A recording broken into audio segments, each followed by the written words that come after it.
vida dele administrativa era estuante, era uma vida rica de realizações. Primeiro, eu acho que Fernando Costa, é um exemplo de homem. Que foi um dos mais extraordinários estadistas que o Brasil teve. Na minha opinião, eu considero um gênio, muito iluminado. Dr. Fernando Costa, naquele dia, deixou a cidade de Pirassununga por volta das 14 horas com destino à capital paulista.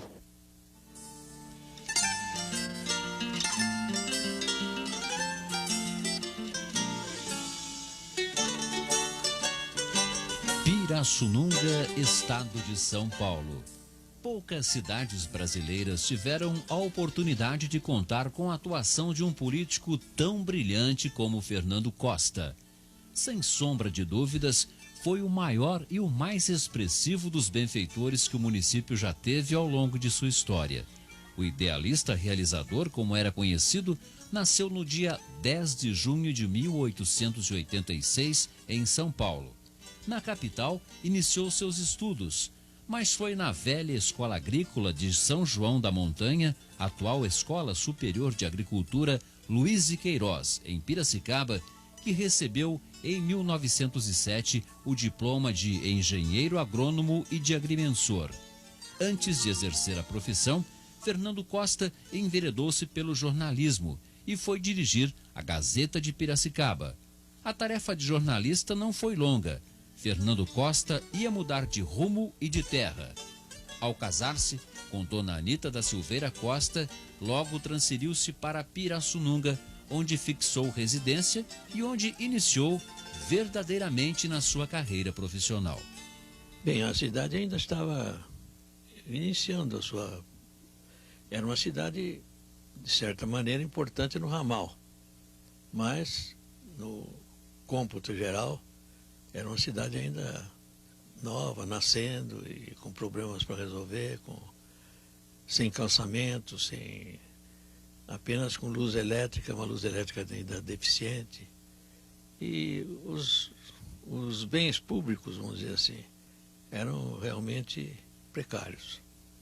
Ele é que deu um impulso mais de modernidade, digamos, como se diz hoje, de modernidade da administração. E fez com que Pirassununga mudasse logo de estágio e de posição na situação geral do Estado, né?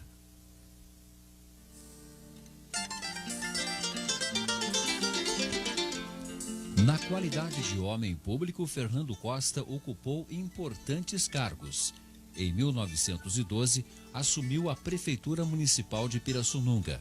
Em 1918, foi eleito deputado estadual e permaneceu na Câmara dos Deputados durante 3 legislaturas. No ano de 1927, no governo de Júlio Prestes, foi convidado para ocupar a Secretaria dos Negócios da Agricultura, Indústria e Comércio. Em 1937, assumia a presidência do Departamento Nacional do Café, a convite do presidente Getúlio Vargas. Nesse mesmo ano, também a convite de Vargas, foi para o Ministério da Agricultura. Em 1941, Fernando Costa ocupou o posto de interventor federal no estado de São Paulo. As principais obras de Fernando Costa aqui no nosso município?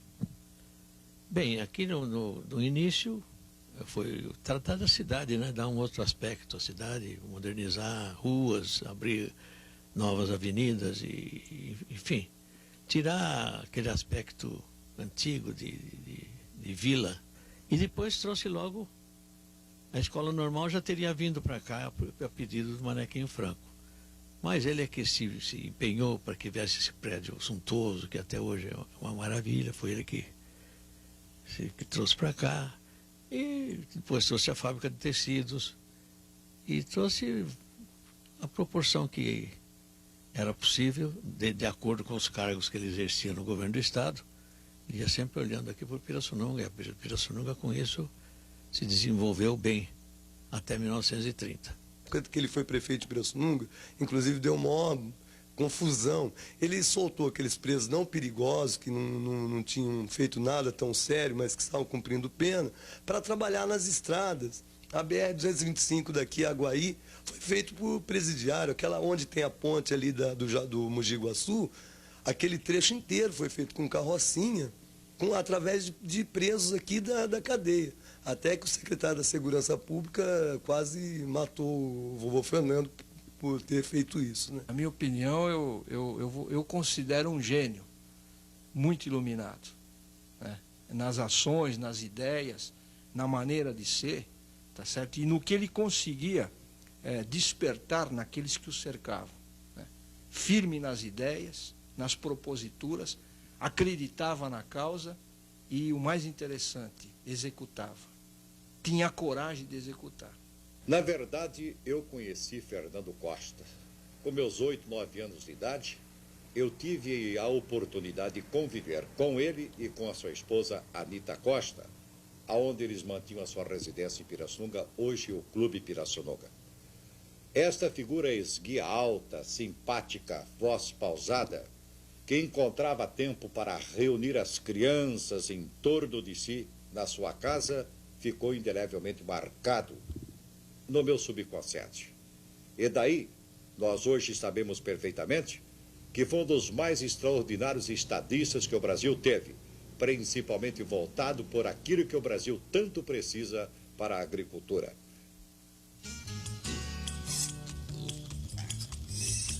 A natureza sempre sensibilizou o grande estadista. Muitas foram as ações como secretário da Agricultura no período de 1927 a 1930. Visando proteger a flora e a fauna do estado de São Paulo, conseguiu Fernando Costa do governo recursos para a construção do Parque da Água Funda, onde, mesmo antes de sua inauguração, instalou o orquidário. Fernando Costa mandou vir de todos os estados brasileiros espécies de orquídeas que foram colocadas em estufas apropriadas. Criou o Serviço Florestal com o objetivo de fiscalizar as florestas do estado, a execução do Código Florestal e do reflorestamento.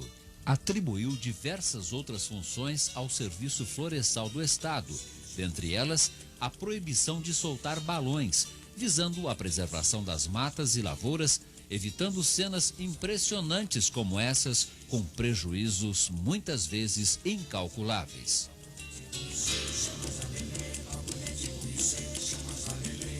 Eu acho que o vovô deveria ter nascido agora, porque a visão dele em cima do petróleo, de algumas coisas que hoje se fala em privatizar, em fazer, ele já queria fazer isso há muito tempo.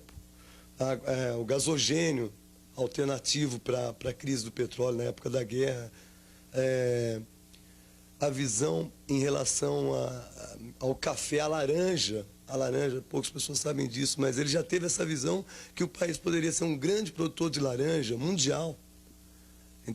Logo após a derrubada do café, ele estimulou o plantio da laranja no Brasil. Na minha mente ficou gravada uma fotografia dele estando no estado do Paraná, com um terno branco, sendo pioneiro, inclusive, da plantação do trigo naquele estado. Fernando Costa, um grande estadista, que honra sobremodo até hoje a nossa cidade de Pirassununga e que deixou alicerce bem plantado para a agricultura brasileira. Realmente ele deu grande importância à cultura, tanto que o prédio da Academia de Letras de São Paulo foi doação dele, do governo dele. O prédio da Academia de Medicina também foi doação do governo dele.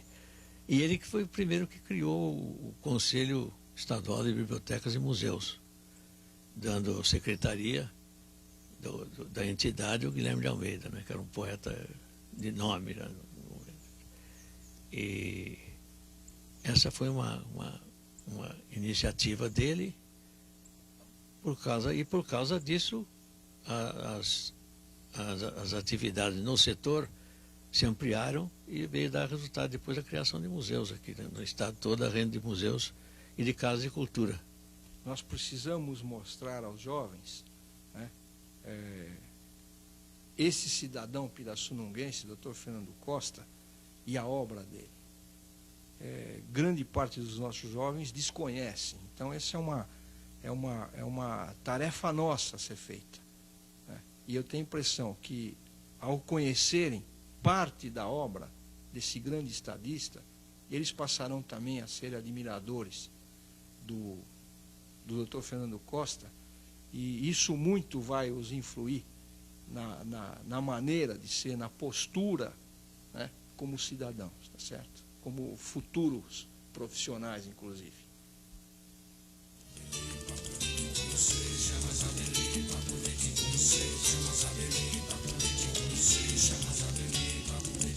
E eu que tive a felicidade de trabalhar quase 4 anos, mais de 4 anos, como presidente Vargas.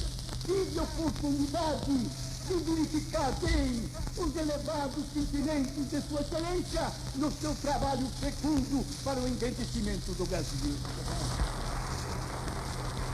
E pude ainda mais, senhores paulistas, compreender bem o espírito de brasilidade que ele possui, porque ora ele é pernambucano, ora é rio-grandense, ora é alagoano, ora é paulista, conforme os interesses que estão em jogo para a prosperidade de cada estado da federação.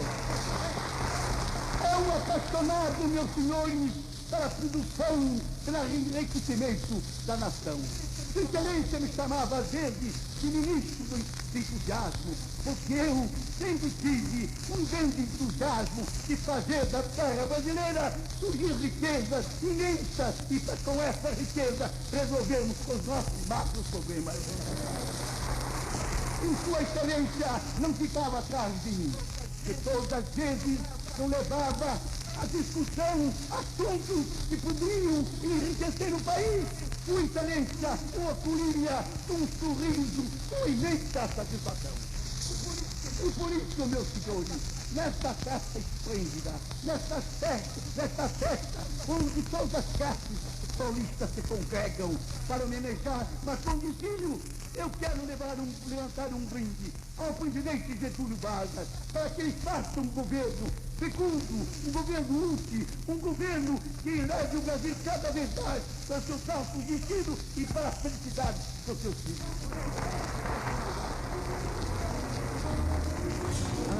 Maravilhoso, maravilhoso.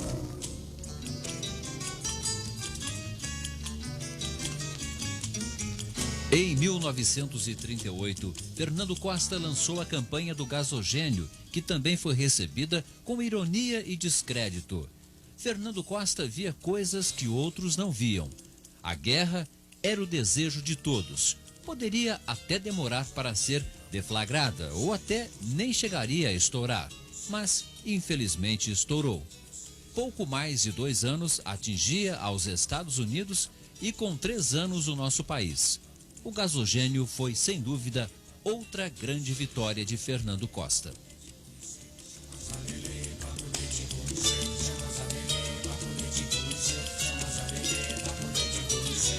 A descoberta do petróleo. Ninguém acreditava que o Brasil pudesse possuir petróleo. Fernando Costa entendia que deveríamos tirar isso a limpo, seguindo métodos os mais sofisticados para a época. Nada de teoria, queria estudos sérios e longos. O governo de São Paulo mandou vir o geólogo Chester Washburn, que aqui realizou trabalho de campo intensivo. Em 22 de janeiro de 1939, pouco mais de 1 ano no Ministério, o poço 163 de Lobato, na Bahia, jorrava as primeiras golfadas, desmentindo que nosso país era uma terra sem petróleo. O Dr. Fernando Costa, na época que ele foi interventor no estado de São Paulo, no seu plano de trabalho, um dos pontos era o ensino rural. E defendia nessa ocasião, como proposta, que o ensino rural ele devia ser um ensino diferenciado do ensino da zona urbana. Por quê? Porque as populações rurais, a criança do meio rural, ela deveria receber um tipo de ensinamento onde era preservado todo aquele patrimônio rural, inclusive o próprio folclore. E o incentivo, né, ao trabalho da terra, né, da agricultura. Isso daí é bem notório, né, nessa época que ele foi interventor no estado de São Paulo em relação ao ensino da zona rural. E até me disse em uma ocasião que se ele não fosse eleito governador, tinha que arranjar emprego porque não tinha renda para viver. Ele, durante o tempo que ficou no Ostracismo, administrava a fábrica, que foi fundada por ele, pelo Oscar Rodrigues Alves, e outro. Então ele trabalhava aí, né? Aquela história do linho B que ele inventou, foi na casa alemã e pediu, qual é o linho mais vendido aqui? É esse aqui. O senhor me dá um pedaço de coisa. E trouxe aqui, deu para o químico da fábrica, que era o Schmidt, um velho químico alemão, sogro do Moacir Capello, e você é capaz de fazer uma coisa parecida com isso? Vamos tentar. E fez, depois levou na casa alemã, o sujeito não sabia qual era uma, qual era a outra. Então vendeu a beça, chamado linho B. Vendeu a beça e atirou a fábrica do vermelho, que ela estava no vermelho desde que ele, provavelmente desde que ele, quando se foi embora para subir os cargos lá na cúpula, né? Ele via na agricultura a saída para a autonomia do Brasil, financeira. Ele sempre, puxa, eu tenho isso em livros, que ele tinha o Brasil, e o Brasil é realmente o celeiro do mundo. Nós temos condições de abastecer o mundo inteiro com comida, nós temos sol o ano inteiro, produz tudo aqui no Brasil. Tudo, não existe o que a gente não produz. Dá para exportar para todo mundo. Falta de interesse, politicagem em cima da coisa. Com certeza tem grupo ganhando em cima disso. Com certeza tem grupo ganhando em cima dessa falta de atenção da agricultura hoje no país. Comenta-se que ele seria um candidato natural de Getúlio Vargas à presidência da República. Isso tem fundamento, professor? Acredito que tenha fundamento. Porque ele já foi nomeado interventor aqui, talvez com esse objetivo, né? Se continuasse a política do Getúlio Vargas como estava sendo delineada, ou não propriamente pessoal do Getúlio Vargas, mas sim da orientação que o Getúlio Vargas tinha dado ao governo, ele seria o candidato natural da presidência da República. Agora, o prestígio popular também era grande, né? Ele tinha nome no país inteiro. A Anitta foi uma pessoa fantástica. Eu acho que o vovô Fernando não seria o que ele foi se não tivesse uma vovó Anitta por detrás. Foi tudo na vida dele, foi tudo. Auxiliava na parte da social, né, que ela fazia a parte de promoção social, que foi o que ela ajudou, não só Pirassununga, como o estado de São Paulo, a nível de pobreza. Ela era amada como primeira-dama de São Paulo, o Pirassununga mesmo. Mas eu diria o seguinte, por tudo que a gente sabe, que o vovô Fernando não seria nada sem ela. Ela participava em discussão até nos discursos de palanque que ele fazia. Ela participava junto, redigia. Na época era rara a pessoa que sabia datilografia. Ela trouxe da Inglaterra uma máquina e ela datilografava os discursos do vovô para ele. E discutia, corrigia, participava 24 horas por dia com o vovô Fernando, em todo sentido, em todos os aspectos, político, familiar, e sempre junto mesmo. Viajou muito, conheceu o mundo, fez tratamento na Inglaterra, né? Aliás, você não sabe de uma coisa, a vovó Anitta morreu de tristeza, porque ela teve que amputar uma perna. Ela amputou essa perna e ali foi a decadência dela. Ela perdeu o sentido de vida, sabe? Ela foi ficando triste. Uma coisa que poucas pessoas, só o pessoal da família que sabe. Porque ela tinha uma garra de viver, uma vontade de ajudar o vovô Fernando e participar de tudo, e ficou numa cadeira de rodas. Então papai sempre comentou, a mamãe morreu de tristeza realmente, de não poder participar, ajudar, estar presente em toda a situação, né? Principalmente com os pobres, que ela amava demais, né? Eu acho que o povo, na época, perdeu uma mãe. Na realidade, o povo ficou sem aquela mãe querida, aquela protetora, como você disse, dos menos favorecidos, né?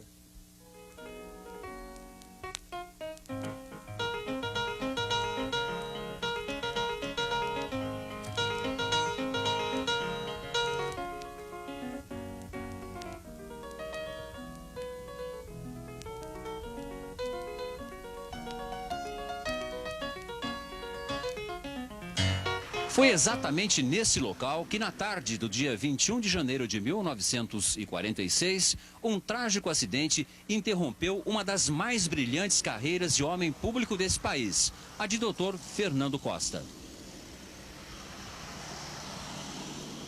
A tragédia foi um luto geral, uma coisa impressionante. Todo mundo ficou comovido, ficou aborrecido, ficou chateado, ficou arrasado com a morte dele.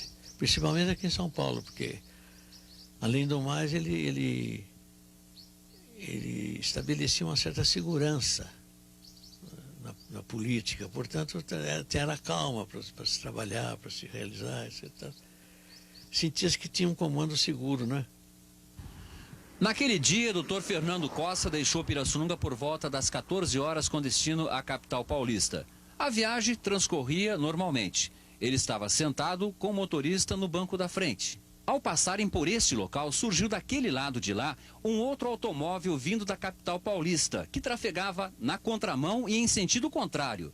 O motorista, na tentativa de evitar um possível choque, fez uma manobra muito rápida. Entretanto, naquela época, a estrada ainda era de terra, estava molhada e escorregadia. O carro derrapou, indo de encontro a um poste de cimento que acabou caindo sobre o Ford, atingindo violentamente Dr. Fernando Costa, que morreu momentos após o acidente. Eu acho que ele deixou um exemplo extraordinário. E acho que a vida dele devia ser difundida mais para que o povo soubesse que o Brasil, no final de contas, teve uma certa fase que o respeito ao povo era mais firme, mais sólido, mais eficiente, mais, né, seguro. No meu entender, fica o seguinte, quer dizer, a garra, né, a vontade, primeiro pelo trabalho, segundo, para a execução do trabalho, acreditar nas ideias, né, e ser firme no propósito. Acho que isso é fundamental. Talvez a gente poderia até dizer que seriam os postulados do Dr. Fernando Costa, né, para uma grande obra de interesse comum da sociedade.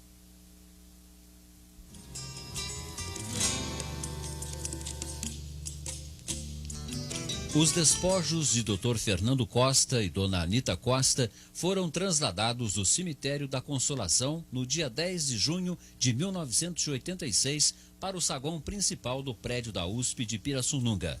A solenidade do 100º aniversário de nascimento de Fernando Costa trouxe à nossa cidade inúmeras autoridades que aqui vieram prestar mais essa homenagem ao ilustre estadista.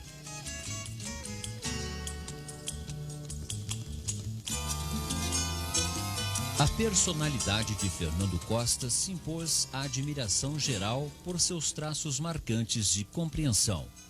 É difícil enumerar todos os feitos.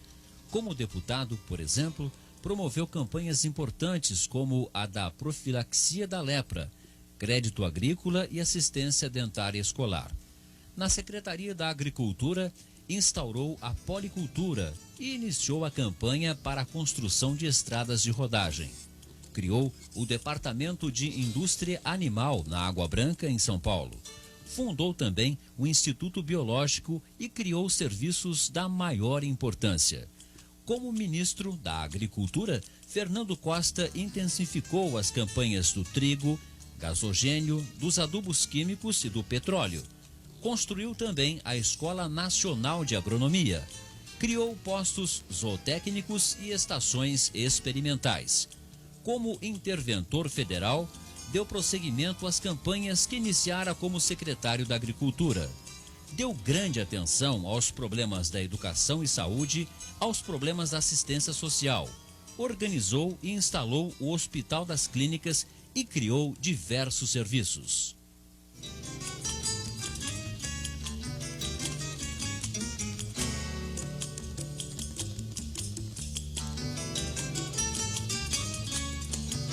Como dissemos no início, Pirassununga, sem dúvida, foi uma cidade privilegiada. Como prefeito, Fernando Costa aqui incrementou o ensino rural, fundou o Asilo de Assistência à Velhice e Mendicidade, Com seu prestígio junto ao governo estadual, concorreu para a construção da Escola Normal, do Fórum e também da Cadeia. E junto ao governo federal, trouxe para Pirassununga o 2º Regimento de Cavalaria Divisionário, hoje 2º Regimento de Carros de Combate, e a Escola de Aeronáutica, hoje Academia da Força Aérea. Instalou a fiação e tecelagem de Pirassununga, construiu o orfanato Lar Menino Deus e reformou a Santa Casa de Misericórdia. Trouxe para Pirassununga também a Estação Experimental de Psicultura, onde funciona atualmente o CEPTA, Centro de Treinamento e Pesquisas em Aquicultura. Isso apenas para exemplificar o quanto gostava dessa terra que adotou e amou, e por ela tudo fez nos mais diversos postos que ocupou durante sua carreira de homem público. O presidente Getúlio Vargas estava coberto de razão. Fernando Costa foi um professor do otimismo. Sim, professor de otimismo, como homem que sempre acreditou no futuro do Brasil, de capacidade realizadora incontestável.